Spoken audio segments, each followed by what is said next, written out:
మీకు తెలుసా ఇక్కడ కనిపిస్తున్న ఈ హోమం అనేది సంవత్సరంలో 365 రోజులు కూడా వెలుగుతూనే ఉంటుంది. ఈ హోమాన్ని ఎవరు ప్రతిష్ఠించారు అండ్ ఈ హోమం ఉన్న ప్లేస్ గురించి పూర్తి వివరాలు తెలుసుకోవాలంటే ఈ వీడియోని లాస్ట్ వరకు చూసేయండి. శ్రీకాకుళం జిల్లాలోని టెక్కల్ నుండి 3 కిలోమీటర్ల దూరంలో ఉన్న భగవానపురం అనే గ్రామం వద్ద సుమంచ పర్వతం మీద పాండవులు నివసించేవారని చరిత్ర చెబుతుంది. దీనికి గాను ఇక్కడ కొన్ని ఆధారాలు కూడా ఉన్నాయి. ఇప్పుడు మీరు చూస్తున్నది ద్రౌపదీదేవి నివసించిన గృహ.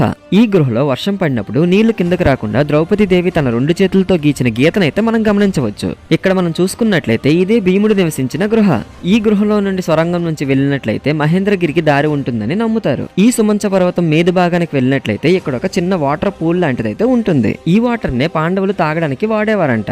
మరియు ఈ వాటర్ లో ఉన్న సొరంగంలో కొబ్బరికాయ వేస్తే సముద్రంలో తేలుతుందంట. ఇక హోమం విషయానికి వస్తే నేపాల్ దేశ రాజవంశీకులైన శ్రీ శ్రీ శ్రీ బాలకృష్ణానందగిరి బాబావారు 1950లో యావత్ భారతదేశాన్ని పర్యటిస్తూ ఇక్కడికి వచ్చి స్థిరపడ్డారు. ఆయన స్థాపించినదే ఈ నిత్య హోమం. తనకున్న జ్ఞాన సంపత్తో ఎంతో మందికి వైద్యాన్ని అందిస్తూ విద్యను అందిస్తూ ఇక్కడే స్థిరపడ్డారు. ఇక్కడ మీరు చూస్తున్న ఈ ప్లేస్ లోనే ఈయన భీష్మ ఏకాదశి నాడు 4/24/1983లో జీవ సమాధి అవడం జరిగింది. నాతో మాట్లాడుతూ నాకు ఈ విషయాలన్నీ చెప్తున్న ఈ వ్యక్తి అప్పట్లో బాబా దగ్గర శిష్యరకం చేశారు. ప్రతి భీష్మ ఏకాదశి నాడు పాండవుల మెట్ట అనే పిలువబడే ఈ సుమంచ పర్వతాన్ని భక్తులు దర్శించడం జరుగుతుంది. మీరు ఎప్పుడైనా ఈ పాండవుల మెట్టను విజిట్ చేశారా? విజిట్ చేస్తే మీకు ఎలా అనిపించిందో కామెంట్ చేయండి. ఇంకా విజిట్ చేయని వాళ్ళు ఒకసారి వెళ్ళి విజిట్ చేసేయండి. Thank you.